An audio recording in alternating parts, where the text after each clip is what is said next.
student was in a room full of victims, that student stayed on the phone with 911 for 16 minutes. The victims were still waiting to be rescued when the subject fired 4 more shots inside the classrooms at 12:21 p.m., 49 minutes after officers arrived on the scene. And they were still waiting for another 27 minutes after that until finally officers entered the classroom and killed the subject. As the victims were trapped and waiting for help, many of their families were waiting outside the school, growing increasingly concerned about why law enforcement had not taken action to rescue their loved ones. Law enforcement officers from different agencies who had self-deployed to the scene in overwhelming numbers were themselves waiting for leadership decisions about how to proceed. Many officers reported that they did not know who, if anyone, was in charge, what they should do, or the status of the incident. Some officers were confused about why there was no attempt to confront the active shooter and rescue the children. Some officers believed the subject had already been killed, or that law enforcement was in the room with the shooter. 75 minutes after the first officers arrived on scene, officers finally entered room 111. The subject engaged the entry team with gunfire, and the officers responded with fire. 77 minutes after the first officers arrived on the scene, and after 45 rounds had been fired by the active shooter, the shooter was killed. The massacre at Robb Elementary shattered families throughout this community and devastated our country. 19 children and 2 teachers were killed. And untold numbers of students, teachers, and law enforcement officers were injured. The law enforcement response to the mass shooting at Robb Elementary was a failure. As the threat posed to our country by mass shootings has grown and evolved over the past several decades, law enforcement's response tactics have also changed. The massacre at Columbine High School 25 years ago, and the 47 minutes it took for law enforcement to enter that high school, marked a major shift in how law enforcement leaders think about responding to mass shootings. It is now widely understood by law enforcement agencies across the country that in active shooter incidents, time is not on the side of law enforcement. Every second counts. And the priority of law enforcement must be to immediately enter the room and stop the shooter with whatever weapons and tools officers have with them. That is the approach responding officers first employed when they arrived at Robb Elementary School. But within minutes of arriving inside the school, officials on scene transitioned from treating the scene as an active shooter situation to treating the shooter as a barricaded subject. This was the most significant failure. That failure meant that law enforcement officials prioritized the protracted evacuation of students and teachers in other classrooms instead of immediately rescuing the victims trapped with the active shooter. It meant that officials spent time trying to negotiate with the subject instead of entering the room and confronting him. It meant that officials asked for and waited for additional responders and equipment instead of following generally accepted active shooter practice and moving toward the shooter with the resources they had. It meant waiting for a set of keys to open the classroom door, which the report concludes was likely unlocked anyway. And it meant that the victims remained trapped with the shooter for more than an hour after the first officers arrived on scene. There were also other failures in leadership, command, and coordination. None of the law enforcement leaders at the scene established an incident command structure to provide timely direction, control, and coordination among the enormous number of responders who arrived on scene. This lack of a command structure, exacerbated by communication difficulties, contributed to confusion among responders about who was in charge and how they could help. These failures may also have been influenced by policy and training deficiencies at responding law enforcement agencies. Some lacked any active shooter training at all. Some had inappropriate training. Some lacked critical incident response training, and the vast majority had never trained together with different agencies. As Associate Attorney General Vanita Gupta will discuss in further detail, the chaos and confusion that defined the law enforcement response while the shooter remained a threat also defined the aftermath of the shooting. For example, surviving victims, some with bullet wounds and other injuries, were put on buses without being brought to the attention of medics. Some families were told that their family members had survived when they had not. And victims, families, and community members struggled to receive timely and accurate information about what had occurred at Robb Elementary. The Justice Department's objective in preparing this report was threefold. First, to honor the victims, the survivors, and their loved ones. Second, to provide a clear and independent accounting of the law enforcement response to the horrific attack that devastated this community. And third, to provide law enforcement agencies and communities across the country with analysis and recommendations about how what happened at Uvalde should inform efforts to prepare themselves for and respond to mass shootings. Policing is a noble profession. It is also a hard one. It requires training and constant education about evolving threats. The report includes widely accepted recommendations that have been adopted by law enforcement agencies across the country about how to prepare for and respond to active shooter situations. Before an active shooter incident occurs, law enforcement agencies have a responsibility to ensure that their leaders and all their officers are trained to focus on rapid response, trained that the first officers on the scene must focus on eliminating the threat and protecting the victims most in danger. Law enforcement officers responding to an active shooter must be prepared to take charge, to establish a unified command, and to facilitate communications, operational coordination, and allocation and delivery of resources. They must continually assess and adjust as the incident evolves. And in the aftermath of a mass shooting, law enforcement and government agencies must provide the public with a sense of trust and confidence by communicating openly, clearly, and compassionately during a time in which many are learning the most devastating news that any human being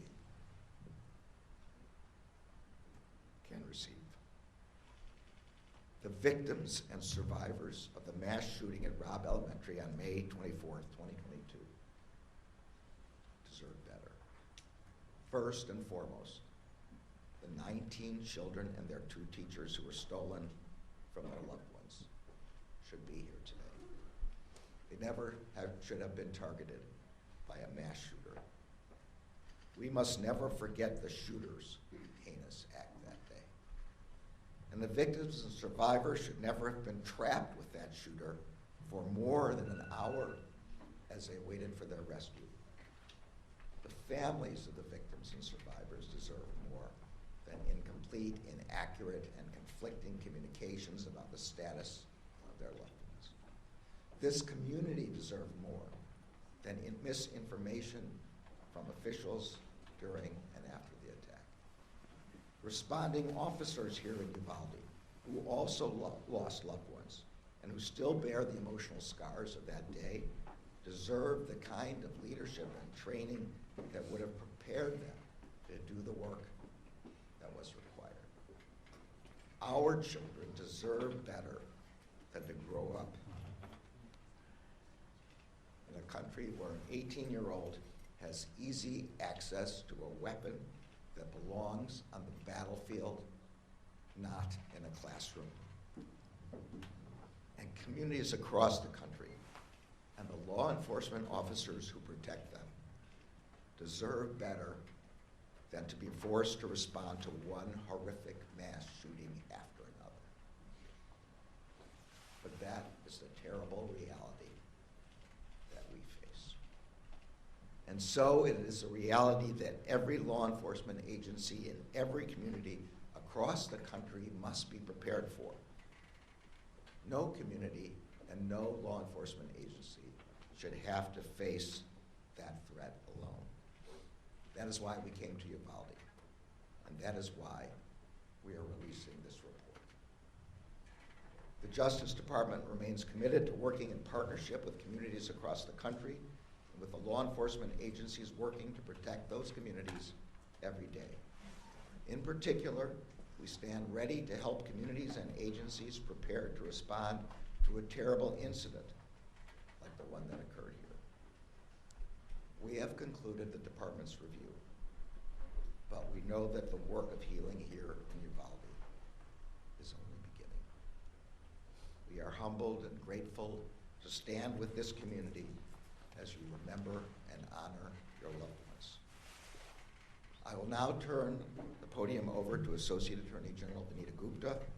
Her leadership has been key to the department's efforts to conduct an independent, fair, and comprehensive review of the horrific mass shooting of May 24th and its aftermath.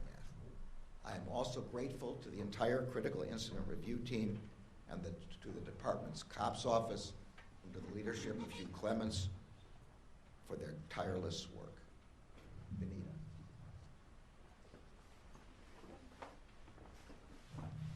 Thank you, Mr. Attorney General. It is hard to look at the truth that the law enforcement response on May 24th was an unimaginable failure, and that a lack of action by adults failed to protect children and their teachers. But we cannot look away from what happened here.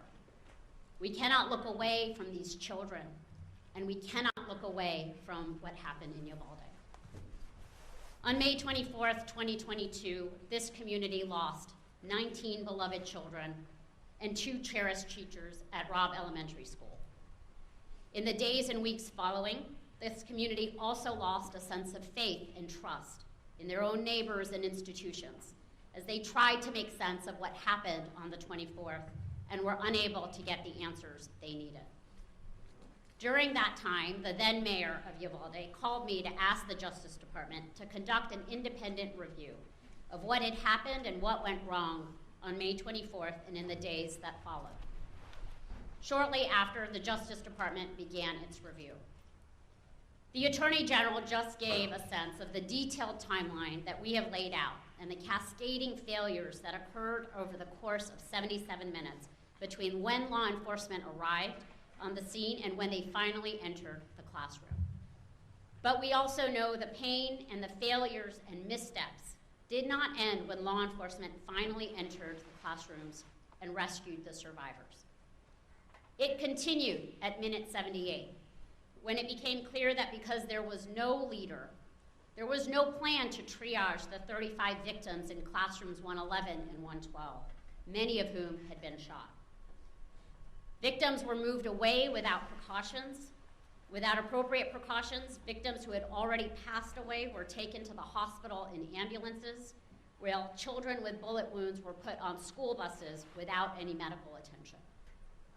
In the commotion, one adult victim was placed on a walkway, on the ground, outside to be attended to. She died there. The reunification and notification process for families was similarly chaotic, and as some of the families described, truly deeply painful. During and after the 77 minutes, families and survivors received unclear and sometimes conflicting information about where to go to reunite with their loved ones.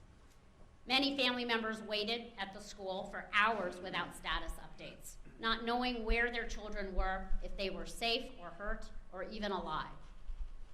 Families searching desperately for their loved ones were sent to different places all across town: the high school, the civic center, the hospital. Some of these details are gut-wrenching. Families hearing about the need for autopsy results as the first indications that their loved ones may not have survived. At one point, hours after the shooting, an official incorrectly told families waiting for their children at the civic center that an additional bus of survivors was coming. It did not. Inaccurate and inconsistent public communications, including social media posts and press conferences, only made things worse.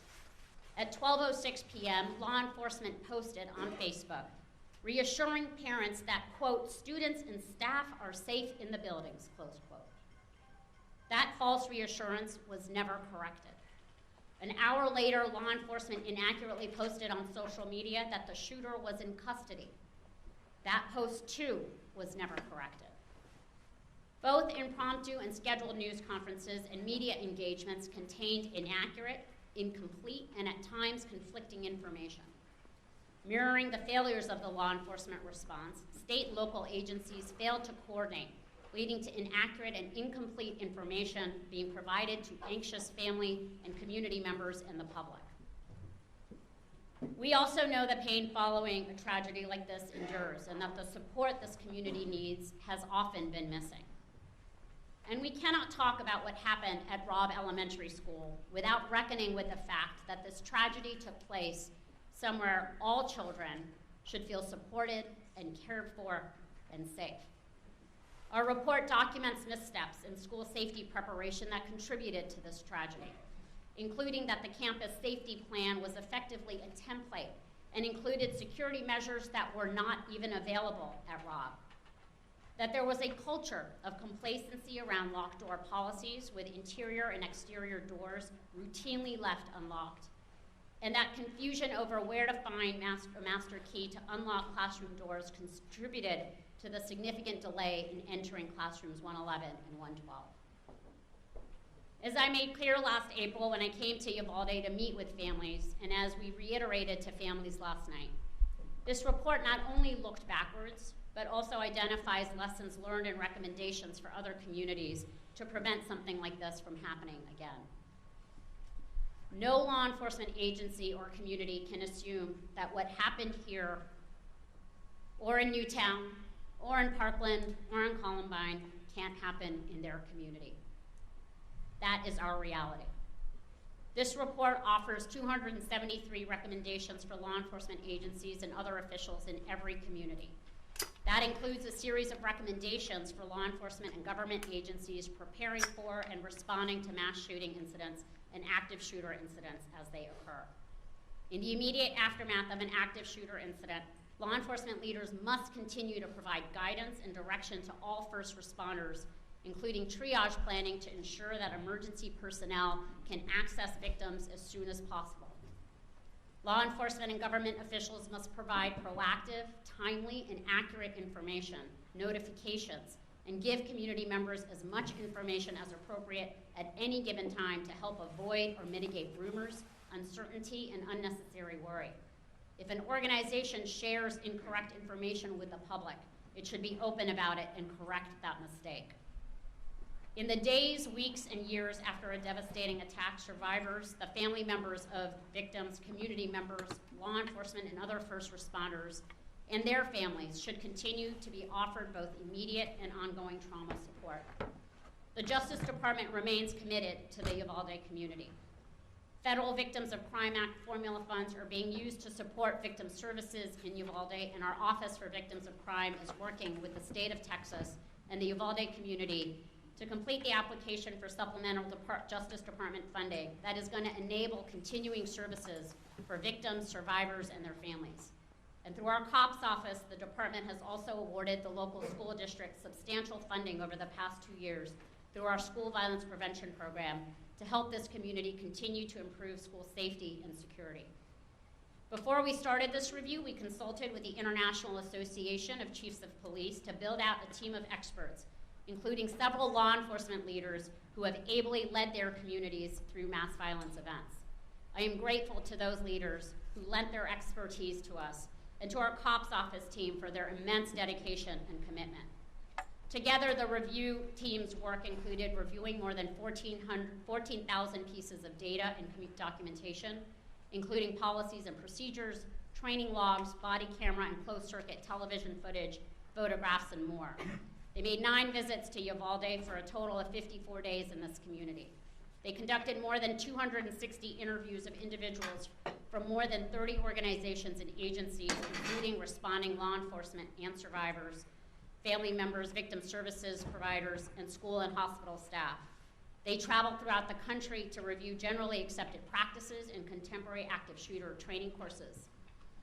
Other organizations and news outlets have documented parts of what happened on this horrific day. But all of this work has led to a Justice Department report that is both the most detailed and broadest in scope, looking beyond the immediate incident to include the communications, victim services, and school safety aspects of this tragedy, as well as the post-incident response and investigation and pre-incident planning and preparation. The public demands a lot from law enforcement, and we often take their service for granted. Every day, police officers run towards danger to keep people safe. In Uvalde on May 24th, 2022, that did not happen until far too late. Uvalde is a community that is healing, and getting clear on the facts is part of healing. So too are the beautiful, powerful murals all over the city commemorating each child and teacher killed on May 24th. And so too is enacting change in policies and practices to help make sure these failures do not happen again. While it took time for the Justice Department to examine the facts and put this report together, our commitment to the Uvalde community does not end here.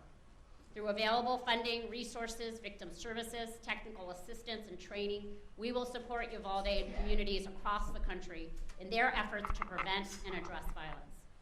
Just as we have looked back, we will look forward. We are committed to honoring the memories of the lives that were lost here by working to build a future where all of our children, their loved ones, and their teachers can feel cared for, supported, and protected. I will now pass this to Hugh Clements, the director of our COPS office. Good morning, and thank you, Mr. Attorney General and Associate Gupta. I know that nothing can take away the pain suffered by the families, the survivors, and the entire Uvalde community.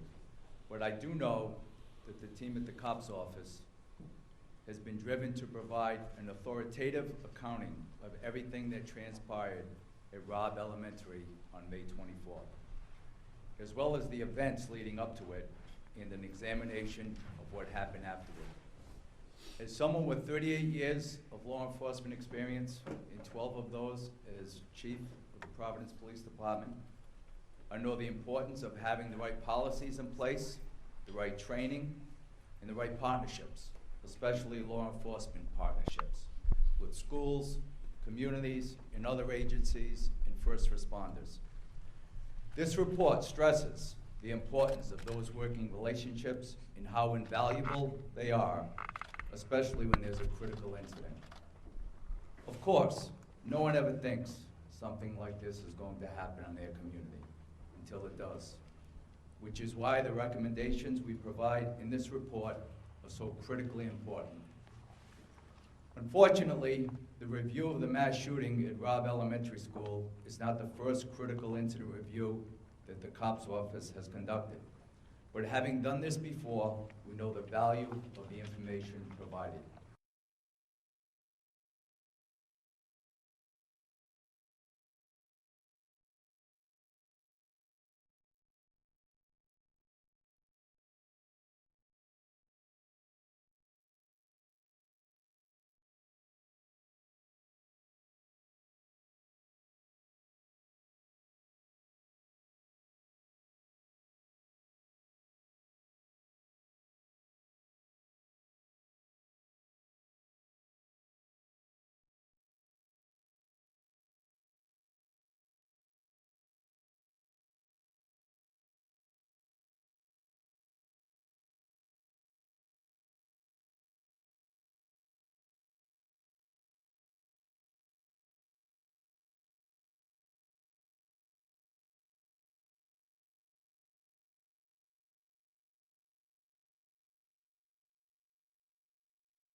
together to see how they can improve policies, procedures, systems, and most importantly, relationships. We talk about that and much, much more in this report, which I know is going to be a very important resource to law enforcement agencies in the months and the years to come. You will see in this report that the team has worked diligently in carrying out a number of critical steps, including developing a complete incident reconstruction, reviewing thousands of relevant documents, conducting site visits, and interviewing a wide variety of stakeholders. As I said, we know that nothing can take away the pain that this community has endured. But we were dedicated to providing this community with a transparent, independent, and thorough review of what happened. And I believe that this report has done just that. Thank you.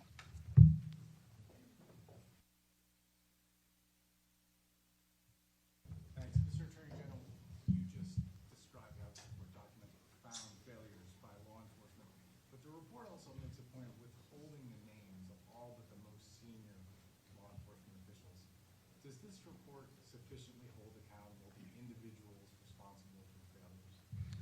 So the report is an analysis of what happened at Uvalde, including by everyone at Uvalde, all responding agencies.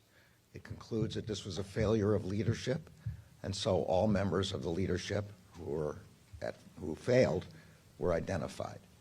It also identifies individual officers by rank and by what agency they're from, but the standard practice of the Justice Department in these critical incident reviews is not to name those who are not listed as at fault, and particularly not to name those in lower ranks who acted on the scene.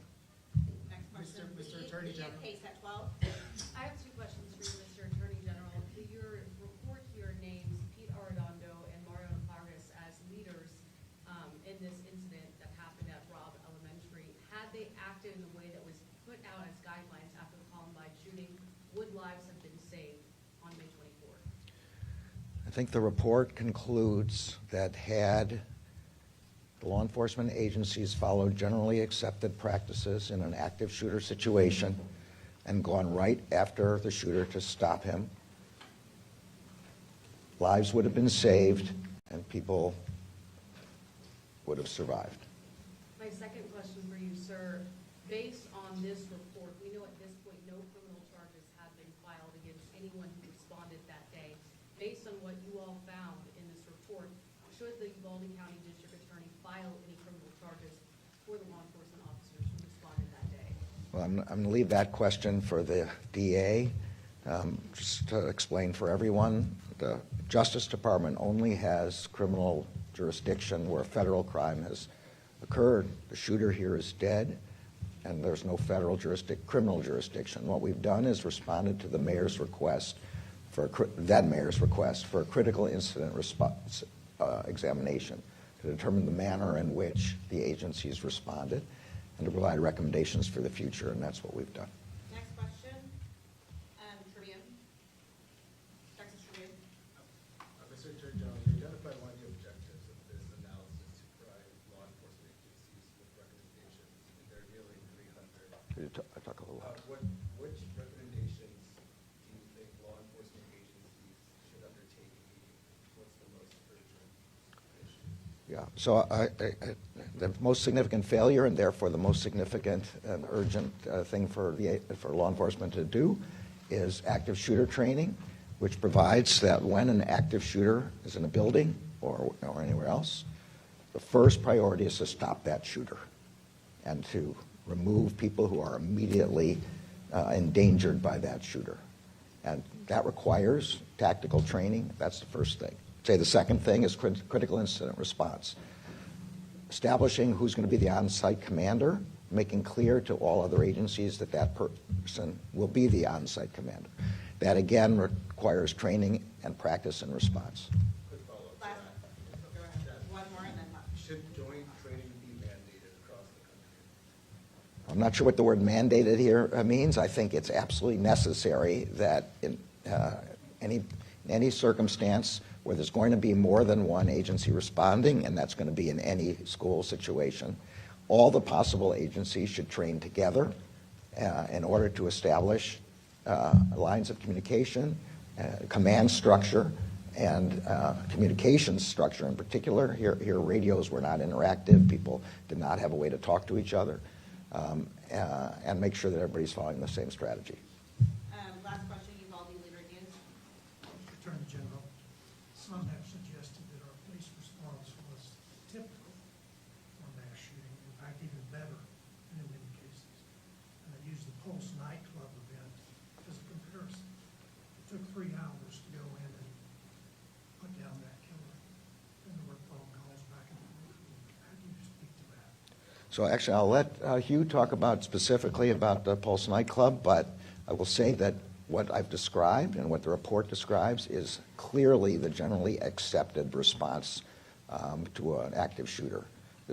We did a survey across the country, and the experts who were involved in this examination are experts in exactly this subject of active shooter, and there's no doubt that the standard practice is the one I've described. And I'm going to let Hugh answer that specific question. I would say honestly, I don't know if that's entirely true. I will tell you this report is comprehensive, it's extensive. I urge you all to read it, the executive summary, all hundreds of pages. I will say there was a epic, complete lack of leadership, unity of command. There was no incident command set up. That's not the case with the Pulse nightclub. And so in this particular one, in comparison, that is not entirely true, and the response was a failure of leadership.